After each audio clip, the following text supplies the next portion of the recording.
날씨가 또 갑자기 많이 이렇게 풀렸죠. 새벽엔 여전히 좀 쌀쌀하긴 한데요. 그래도 이런 날씨일수록 또 감기에 더 조심해야 될 것 같습니다.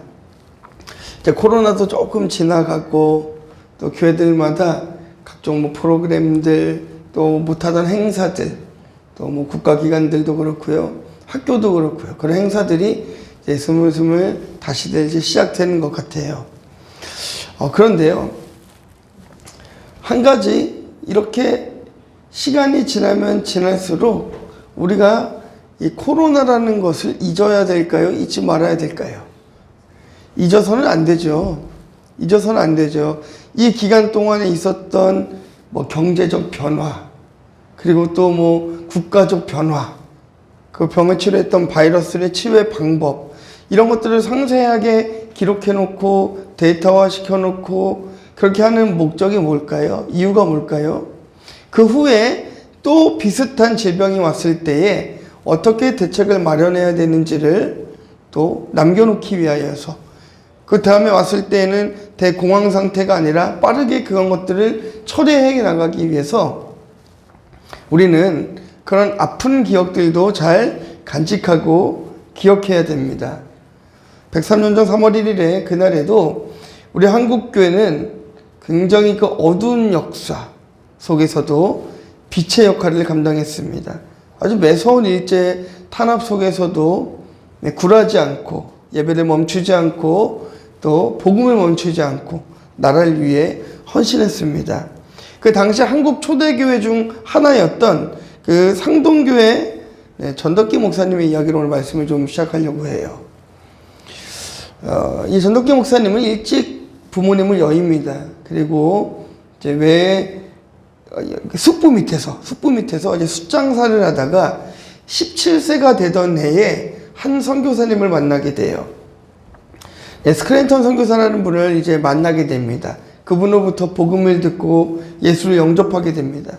그 스크랜턴 선교사가 보니까 똘똘하기도 하고 또 신앙도 너무 좋은 것 같아서 그를 후원하기 시작하죠. 전덕기 목사는 이 선교사님의 후원으로 신앙을 공부하게 되고 1907년에 이제 목사 안수를 받고 이 상동교회를 개척하게 되는 거예요. 그럼 평생에 그분이 하셨던 그 사역들을 보면은요, 이 성문 밖에, 교회 밖에 있는 사람들을 위한 일들을 참 많이 하셨습니다. 그 가난한 이들의 벗으로 사셨죠. 장티푸스라든지 당시에 그 역병들, 전염병이 너무 많아서 사람들이 죽어가고 있을 때에 가족도 외면하는 사람들을 이 전덕기 목사는 안아주고 치료해 주는데 힘썼습니다. 물론 기독교인이나 비기독교인이나 가리지 않고 도움을 주고 빛과 소금의 역할을 감당했었죠. 무엇보다 이 전덕기 목사는 자신이 심호하고 있는 이 상동교회를 통해서 독립운동에 힘을 많이 실어주게 됩니다. 아마 여러분들 이름을 대면은 들어보신 이름들이 꽤 많을 거예요. 우리가 잘 아는 그 독립운동가인데요. 이상재, 남궁옥, 이동영, 이회영, 신채호, 김구, 이준, 주식연, 안중근. 안중근에서 이렇게 반짝 뛰시는 것 같아요. 김구 선생님 아는 이름에서 반짝 뛰시는 것 같습니다. 이런 독립운동을 하시던 분들이 전덕기 목사님의 영향을 받게 되는 거예요. 이 교회에 와서 말씀을 배우고 성경을 배우고 그리고 자유를 배우고 민주주의를 배우고 그러고 나가서 독립운동을 하게 되는 것이지요. 상동교회뿐만이 아니고요. 송동교회도 있었고요. 그 당시에 굉장히 많은 교회, 우리 선교사님들을 포함한 우리 교회와 성도들이 이 독립운동에 힘쓰고 애썼던 것은 여러분들이 역사 속에서 잘 알고 계실 것입니다. 그래서 제가 오늘 우리 중고등부 학생들에게도 요즘에 그 중고등학생들이 별로 관심이 없습니다. 3.1 운동은 관심이 없습니다. 그냥 빨간 날, 쉬는 날로 인식하지 그날이 어떤 날인지 잘 기억하지 못해요.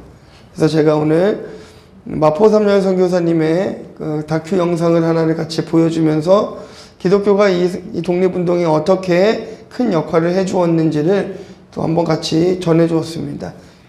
뿐만이 아니고 이 등록운동은 또 이 기독교만의 전유물은 아니지요. 그것을 위해서 힘쓰고 애쓴 또 민족의 많은 열사들이 계시고 또 이름도 없고 정말 빛도 없이 그것에서 독립을 외치다가 죽어가신 우리의 많은 조상들도 있을 것입니다. 그러나 우리가 중요한 것은 그런 역사들을 기억하고 잊지 않고 있어야 된다는 것이에요. 그것을 잊는 순간에 역사가 지워지는 순간에 나라를 잊는 것이고 역사가 지워지는 순간에 우리의 가치관도 우리의 세계관도 다 무너지는 것입니다. 제자들에게 역사는 예수님이셨어요. 제자들에게 역사는 하나님이셨습니다. 그 주님이 자신의 역사인 주님이 제자들에게 질문을 합니다. 너희는 나를 누구라 하느냐? 라는 질문을 해요. 그때 베드로가 굉장히 그 유명한 고백을 하죠. 주는 그리스도시요 살아계신 하나님의 아들이십니다. 라는 고백을 합니다. 예수님은 이 베드로의 신앙 고백을 굉장히 칭찬하시면서 내가 이 반석 위에 교회를 세우리라 라고 말씀하십니다. 네. 여담이지만요, 여러분. 이 베드로보다 더 위대한 고백이라고 말하기는 조금 그런데요. 더 놀라운 고백을 했던 성경의 인물이 있습니다. 주님이 누구십니까? 라는 질문에 더 무언가 예수님의 마음에 좀 더 흡족한 대답을 했던 성경 인물이 있습니다. 누굴까요? 도마죠. 네. 여러분이 의심이 많다라고 생각하고 있는 그 도마는 사실은 의심 많은 도마가 아닙니다. 이 베드로는 주는 그리스도시고 하나님의 살아계신 아들로 고백합니다. 물론 그 고백과 다른 고백은 아니었지만 도마는 예수님은 곧 하나님이십니다 라는 고백을 하죠. 그런데 주님께서 이런 고백을 하고 있는 제자들에게 베드로에게 자신이 앞으로 예루살렘에 올라가서 고난을 받고 죽임을 당할 것이다. 그리고 3일 만에 다시 살아날 것이다 라고 그렇게 말씀하시는 거예요. 제자들은 참 이해하기가 힘든 말씀이 아니겠습니까? 왜냐면요 굉장히 충격이에요. 이제 로마로부터 이 로마의 압제로부터 풀려나서 자신들이 원하는 나라 무언가 이 정치적으로 경제적으로 세상을 지배할 수 있는 메시아 예수님은 그렇게 판단하고 있었고 그렇게 생각하고 있었기 때문에 예수님께서 나는 앞으로 고난을 당할 거고 나는 앞으로 십자가에 못 박혀 죽을 거고 3일 만에 다시 살아날 거야 라는 그 예수님 말씀에는 제자들이 굉장히 충격을 받을 수밖에 없었던 것이죠. 도저히 이해할 수가 없었습니다. 그때에 굉장히 이 성격이 급한 다혈질의 베드로가 즉시 예수님의 말씀을 딱 가로막고 서는 거죠. 뭐라고 합니까? 여러분 절대로 예수님은 죽어서는 안 됩니다. 이 베드로가 굉장히 다혈질이고 성격이 급합니다. 그렇기 때문에 예수님 말씀에 그가 동의할 수가 없었어요. 어떻게 예수님이 고난을 당하신단 말인가? 예수님이 어떻게 죽으실 거란 말인가? 여기에 동의할 수가 없어요. 그래서 베드로가 예수님을 갈아먹고서는 딱 이렇게 합니다. 예수님께 절대로 이런 일은 일어나서는 안 됩니다. 이 베드로가 이야기하는 거예요. 그런데 베드로는 물론 예수님을 생각해서 말한 거였지만 예수님의 생각은 달랐습니다. 예수님께서는 베드로의 말이 끝나기가 무섭게 베드로를 크게 책망하시면서 사단아 물러가라 그래요. 네가 어찌하여 내 일을 막아서려 하느냐? 네가 어찌하여 내가 할 일을 막아섰느냐라고 오히려 베드로를 꾸짖습니다.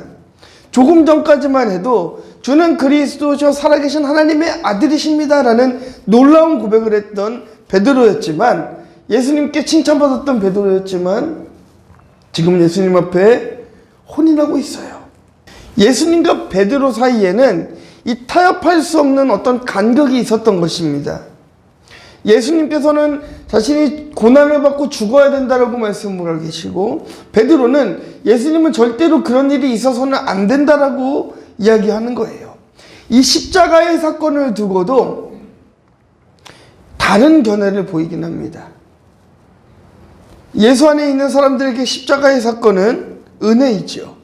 우리의 죄값을 구원해 주신 하나님의 놀라우신 은혜이지만 교회 밖에 있는 자들에게 십자가의 사건은 손가락질 받는 일이었던 것이죠. 죄인인 것이니까요. 그렇기 때문에 십자가를 이해하고 우리가 주님의 편에 서든지 십자가를 저버리고 세상으로 돌아가는지 우리는 한 편을 선택하며 살아야 되는 것입니다. 자, 오늘 이제 십자가의 말씀으로 여러분들과 이제 말씀을 시작하는데요. 우리가 곧 이제 부활절이 다가오죠. 네, 부활절이 다가옵니다. 지금 미리 말씀드리는 거예요. 그래서 우리가 예수 그리스도의 부활을 그냥 의미 없는 부활로서, 부활 절기로서만 그냥 생각하고 넘어가는 것이 아니라 우리가 지금부터 이 부활을 좀 묵상하고 생각하면서 부활절을 맞이하면 어떨까라는 생각을 하면서 제가 오늘부터 예수님에 대한, 복음에 대한 설교를 시리즈로 좀 준비하려고 합니다. 그리스도의 십자가와 십자가의 사건과 그리스도께서 행하셨던 일들과 인간의 구원의 문제와 기초적인 복음의 문제들을 여러분들과 좀 나누려고 합니다. 자, 첫 번째는요, 십자가를 모르는 자들이 있었습니다. 22절 말씀 함께 나누도록 하겠습니다. 시작.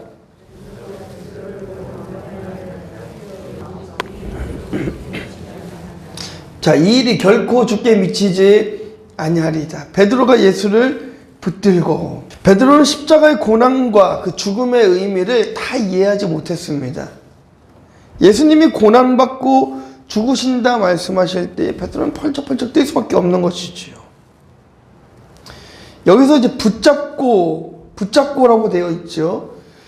베드로가 예수님을 붙들고 항변한다라고 되어 있는데요. 이거는 이제 원어에 보면은 강압적으로 잡고 있는 모습이에요. 뭐 이렇게 사이좋게 어깨동무를 하고 있는 모습이 아니라 베드로가 예수님을 붙들고 항변한다는 것은 아주 강력하게 예수님의 옷깃을 잡고 절대로 이런 일이 있어서는 안 됩니다라고 베드로가 항변하고 있는 것입니다. 강압적으로요. 주여 그리마옵소서. 붙들고 항변하면서 이야기하지 않습니까? 주여 그리하지 마옵소서. 자신의 뜻을 굽히지 않고 오히려 예수님의 뜻을 굽히라고 이야기하고 있는 것입니다. 베드로의 이 말과 행동에는 예수님을 위한 인간적인 그 열정이 잘 나타나 있어요. 얼마나 사랑하는 스승입니까? 베드로는 참 그 만남부터가 좀 특별하지 않았습니까? 회개하고 돌이키고 주님을 만나게 되었고 많은 기적들을 예수님과 경험했고 체험했습니다. 그렇기 때문에 그 스승이신 예수 그리스도를 그냥 보내드린다는 것이 베드로에게는 납득이 되지 않았던 것이죠. 아쉬운 마음들도 있었을 뿐만 아니고 또 다른 이유가 있죠. 베드로가 왜 십자가의 고난을 이해하지 못했습니까? 유대인의 메시아관을 버리지 못했기 때문인 거예요. 유대인으로서 이 메시아관을 버리지 못했습니다. 유대인이 바라고 기대하는 메시아는 로마로부터 이스라엘을 정치적으로 경제적으로 회복시켜줄 왕 중에 왕을 기다리고 있지 않았습니까? 그러나 그들이 생각하는 나라는 유대인을 위한 나라를 생각했던 거예요. 유대인을 위한 나라. 유대인만의 나라, 유대인을 위한 나라, 우리를 위한 세상, 이것을 꿈꿨던 것이지 하나님의 나라를 꿈꾼 게 아니었다는 거예요. 베드로도 마찬가지였던 것입니다. 베드로 또한 하나님의 나라를 꿈꾼 것이 아니라 유대인의 메시아관을 가지고 자신들의 나라, 유대인의 나라를 꿈꿨다는 것이에요. 그러나 예수님은 유대인의 왕으로 오신 것이 아닙니다. 만왕의 왕으로 오셨죠. 선택받은 백성들을 하나님께서 구원하시기 위하여서 이 땅에 오신 것입니다. 유대인들을 위한, 유대인만을 위한 그리스도의 십자가가 아니란 말이에요. 그런 왕으로 오신 것이 아니었습니다. 그러나 베드로는 유대인으로서 아직까지 그것을 깨닫지 못했던 것이죠. 유대인 나라의 법은 율법입니다. 이것은 굉장히 대단히 자기 중심적이고 물질적인 세계관이 있는 것이에요. 이 율법으로 인하여서 나는 구원받을 수 있어. 여기서 이중적이지 않습니까? 하나님을 눈앞에 두고 자신을 구원할 메시아를 눈앞에 두고 율법을 찾고 있는 제자들. 하나님의 말씀을 귀로 직접 듣고 있으면서도 하나님의 말씀을 거부하고 자신의 뜻을 굽히지 않는 제자들, 십자가를 모르는 자들은 바로 그렇다는 것입니다. 사실 우리도 십자가를 안다라고 이야기하고 십자가를 믿는다라고 이야기하지만 그것을 거부할 때가 너무나 많이 있습니다. 사실은 그렇습니다. 나에게 유익이 되는 일들은 찾아가서 하려고 하지만 내가 조금이라도 손해가 되는 일이 있다고 한다면 우리는 기피하게 되어 있죠. 조금도 손해보려고 하지 않습니다. 네. 여러분 운전하다가도 그런 일 많지 않으십니까? 이 대치 상황이 되면요. 저는 그냥 제가 다 빼줍니다. 네. 막 저기 막 말도 안 되는 막 상황이 있어도 그냥 빼줍니다. 그냥 빼줘요. 왜요? 그리스도인이니까. 그냥 그것이 기다려주면 서로 좋으니까 이런 것들도 있지만 그리스도인이니까, 예수 믿는 사람이니까 조금 손해봐도 괜찮지. 내가 조금 손해보면서 살지. 비켜줍니다. 뭔가를 뽑을 때요, 막 달려들어서 뽑아요. 그냥 먼저 뽑게 둡니다. 왜요? 그리스도인이니까. 십자가를 아는 자들은 그리스도 고난에 함께 해야 되는 것입니다. 예수 그리스도를 안다는 것은요, 그 십자가를 깊이 이해하는 것입니다. 그가 찔림은 우리의 허물이 인하며 그가 상함은 우리의 죄악을 인함이라. 한 말씀 읽어볼까요? 시작.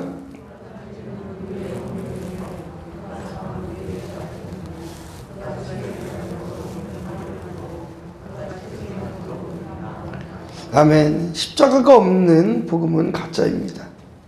예수를 믿고 잘 사는 것은 근본 구원이 아니라 그것은 하나의 열매일 뿐이에요. 예수를 믿으면 잘 됩니다라는 것은 구원이 아니고 복음이 아니고 그건 그냥 열매예요, 열매. 예수 믿고 윤리적으로 도덕적인 삶을 살아가는 것은 구원의 문제가 아니라 열매의 문제예요. 열매 문제. 열매 문제인 것입니다. 예수 없이도 잘 살아가는 사람이 얼마나 많아요, 여러분. 우리나라의 재벌들, 뭐 전 세계 재벌들 중에 예수 안 믿는 사람이 더 많습니다. 더 많습니다. 우리는 그걸 추구하는 게 아니에요. 여러분들이 그 물질적인 축복을 왕창 받겠다고 교회에 오셨다라고 한다면 한번 생각해 보셔야 되는 거예요. 그런 일 없습니다.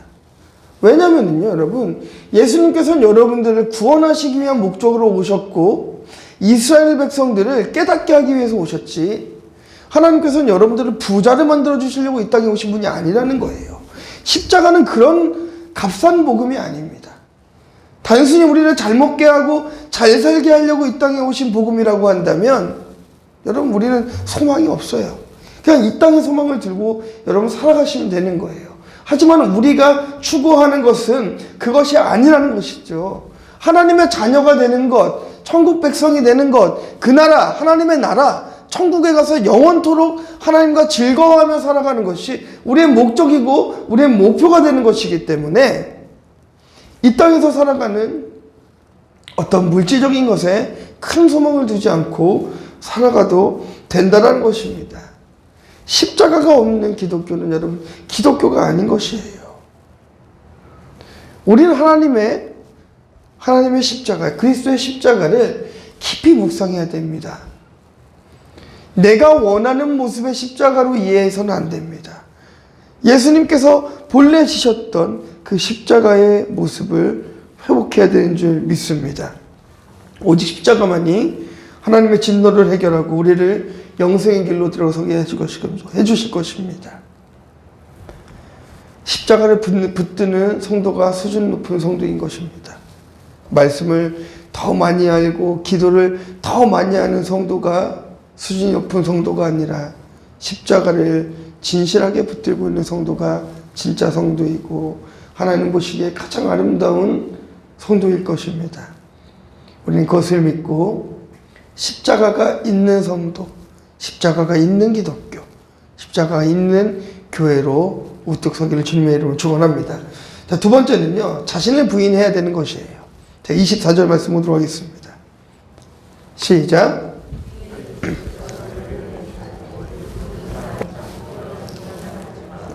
아멘. 여러분, 이제 예수님께서 십자가에 못 박혀 죽으셔서 우리의 모든 죄를 다 해결하셨다라고 한다면 그 다음에는 우리의 차례입니다. 이제는 우리가 자신을 부인하고 십자가를 지고 주님을 따를 차례가 되었다는 것이에요. 먼저 자기를 부인한다는 것이 무엇이죠, 여러분? 나를 부인한다는 게 무엇입니까? 내 것을 내 것으로 여기지 않는다는 것입니다. 부모들이 유아 세례를 줄 때에 이런 질문을 합니다. 질문합니다. 이 아이는 하나님이 맡기신 선물로 알고 신앙으로 키우시겠습니까? 라는 질문에 우리는 네라고 합니다. 아멘이라고 대답합니다. 그런데 정작 우리는 아이들을 그렇게 기르지 않지요. 하나님의 자녀로서보단 내 자녀로서 그 아이들을 평가하고 판단하면서 그 아이들이 잘 되는 길이라 이야기하면서 사실은 부모가 원하는 방향으로 그 아이를 떠미르며 살아가게 하는 것이죠. 하나님의 선물이다, 하나님의 소유다, 하나님의 것이다 라고 한다면 아마 우리는 그 아이들에게 세상의 지식과 지혜와 즐거움보다는 예배의 즐거움과 하나님을 아는 지식에 더 아마 힘을 쏟을 것입니다. 지식의 근본과 지혜의 근본이 하나님이 되시기 때문인 것이죠. 그렇기 때문에 자기를 부인하고 자신을 부인한다는 것이 사실은 내가 많은 것을 잃어버리는 것 같지만 내가 내 자신을 부인할 때에 하나님께서는 오히려 더 큰 것으로 이 안에 채워주신다는 것이에요. 생명의 소유가 근본적으로 하나님 손에 있음을 우리는 반드시 기억해야 될 것입니다. 건강도, 물질도, 생명도, 이 모든 것이 하나님 것입니다. 여러분, 욥이라는 인물 아시죠? 욥에게 갑자기 한 가지 시험이 찾아왔습니다. 그래서 자녀와 재산을 일시에 잃었습니다. 그러고 나서 그가 놀라운 고백을 하죠. 우리 말씀 보도록 하겠습니다. 욥이 일어나 겉옷을 찢고 머리털을 밀고 땅에 엎드려 예배하며 이르되 내가 모태에서 알몸으로 나왔사온즉 또한 알몸이 그리로 돌아올지라. 주신 이도 여호와시요 거두신 이도 여호와시니 여호와의 이름이 찬송을 받으실지니다 하고. 욥은 분명 자기를 부인할 줄 아는 사람입니다. 자신의 것을 자신의 것이라 하지 않는 자인 것입니다. 네. 그리고 자기를 부인한다는 것은 옛 자아를 버리는 것입니다. 이 말세의 고통 중에 자기를 사랑하는 것이 가장 큰 고통일 것 같아요. 하나님의 관점에서 봤을 때. 아주 이기적인 사랑을 이야기하는 것이죠. 이기적인 사랑을 얘기하는 것이죠. 제가 자주 드리는 말씀이지만 선물을 원하는 사람에게는 선물을 줘야 기뻐하죠. 그런데 우리는 내가 원하는 것을 자꾸 주려고 그래요. 그렇지 않으시나요, 여러분? 흔히들 그런 것 같아요. 저 사람이 뭘 좋아할까에 대한 고민보다 내가 볼 때에 이 사람은 이걸 좋아해라고 더 많이 판단하는 것 같아요. 그래서 내가 좋은 것을 그 사람에게 주지만 그 사람은 별로 좋아하지 않습니다. 그건 선물을 주고도 굉장히 머쓱하고 서운해하죠. 하나님이 받으시기 원하는 것은 물질도 하나님이 받으시기 원하시는 것은 어떤 대단하고 특별한 것이 아닙니다. 주님이 여러분들에게 원하시는 것, 하나님이 원하는 것은 자기를 부인하고 여러분들의 자아를 버리는 거예요. 그 안에 하나님의 생각으로 가득 채우고 복음으로 가득 채우기를 원한다는 거예요. 자기를 더욱 부인해야 됩니다. 우리는 지렁이와 같이 연약한 존재들인 것입니다. 우리가 할 수 있으면 얼마나 많은 것을 하겠어요. 여러분, 우리가 이 땅에 살아가면서 선한 일을 아무리 많이 해봤다 한들 하나님 앞에 섰을 때 그저 죄인일 뿐이잖아요. 아닙니까? 우리가 정말 많은 일을 하고 선한 일을 하고 많은 사람을 살렸다 하더라도 주님 앞에 섰을 때 그저 한낱 죄인에 불과하지 않습니까? 하나님이 하신 모든 일들에 비하면 우리가 했던 일들은 너무나 작은 일들 아니겠습니까? 그러지 않겠습니까? 그럼에도 불구하고 우리는 이 땅에 살아가면서 십자가를 지고 자기를 부인하면서 살아가야 되는 것입니다. 선한 일을 하더라도 교회 봉사를 하더라도 하나님 앞에 나는 무익할 종일 뿐입니다라는 고백을 하며 겸손한 마음으로 살아가는 것이 자기를 부인하는 것입니다.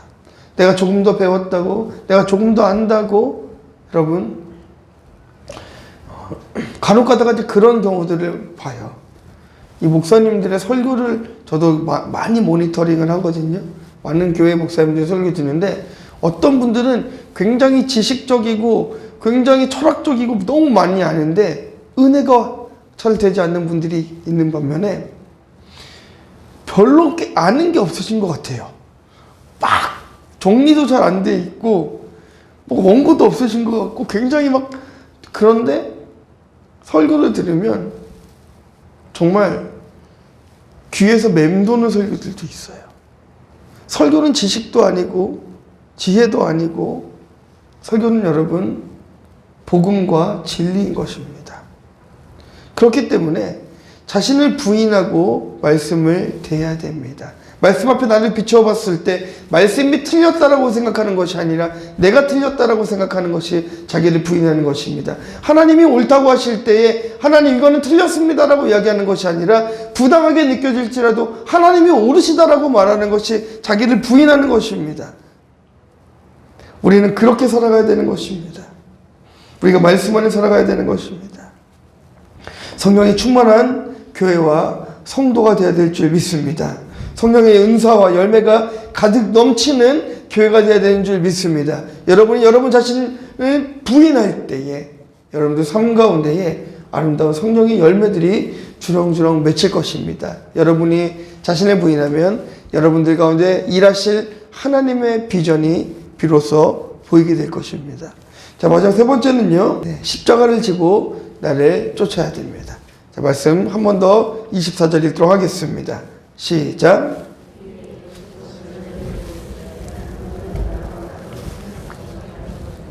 아멘.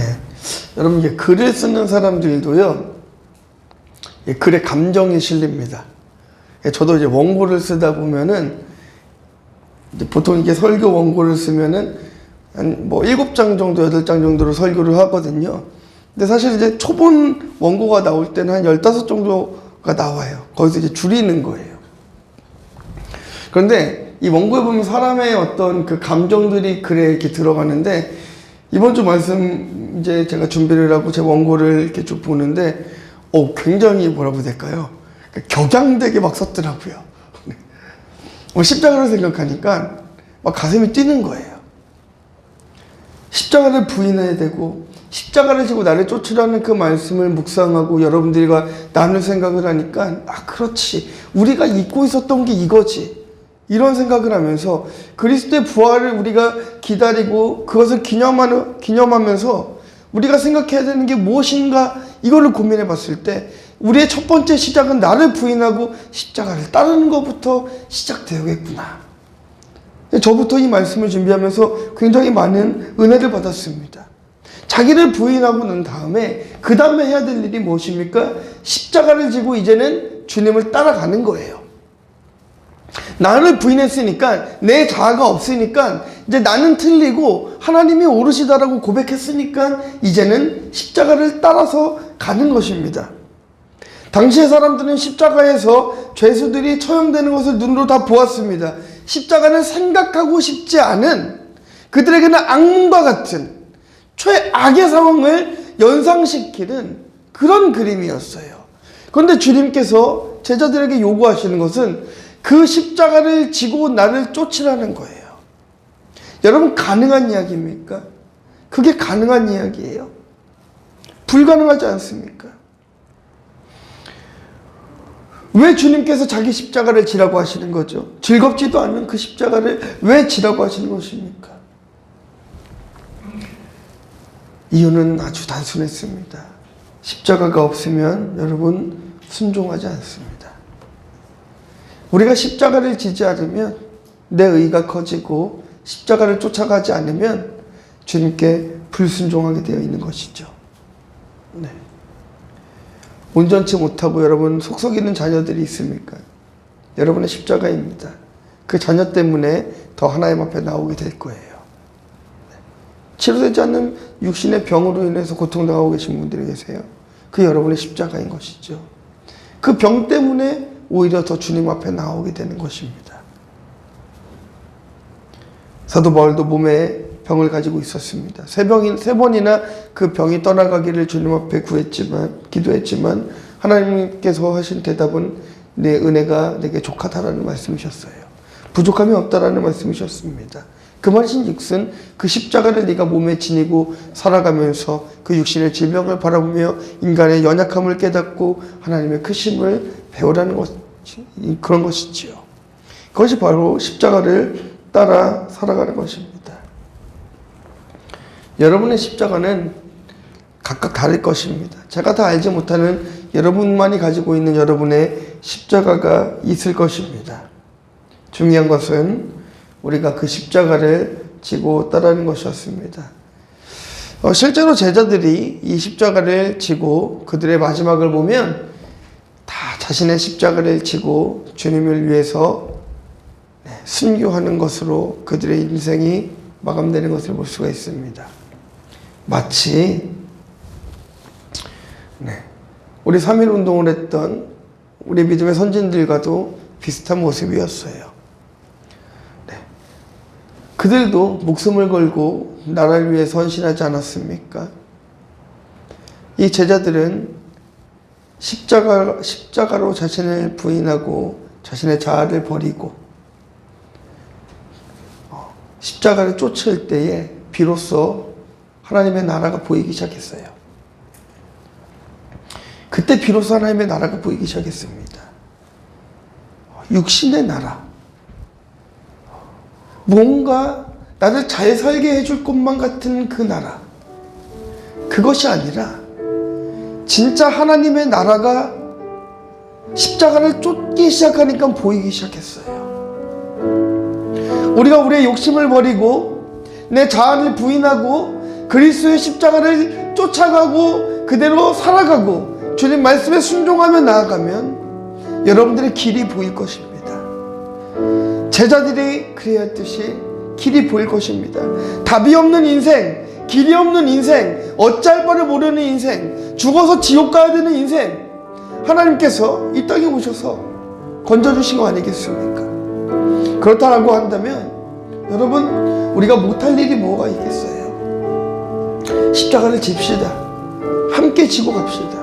여러분들의 십자가를 함께 짊어졌으면 좋겠어요. 여러분도 혼자 짊어지는 것이 아니에요.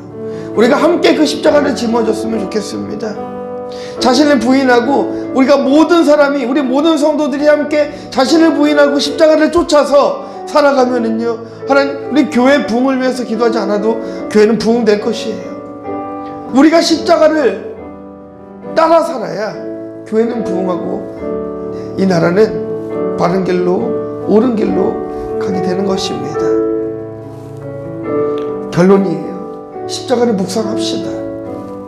그리고 그 십자가가 여러분 삶에 표현되기를 주님의 이름으로 축복합니다. 십자가의 은혜가 여러분의 삶에 기록되기를, 표현되기를, 행해지기를 주님의 이름으로 축원합니다. 우리 함께 기도했으면 좋겠어요. 우리 한 가지 기도 제목을 가지고 같이 기도했으면 좋겠습니다. 하나님, 제가 주님의 제자가 되기 원합니다. 십자가를 지겠습니다. 그 십자가를 지고 내 자아를 부인하고 그리스도를 나의 주인으로 모시고 주님 앞에 나아가겠습니다. 내 길을 열어주시고 구원의 길로 인도하여 주시옵소서. 다 함께 한번 기도하도록 하겠습니다. 하나님 감사합니다.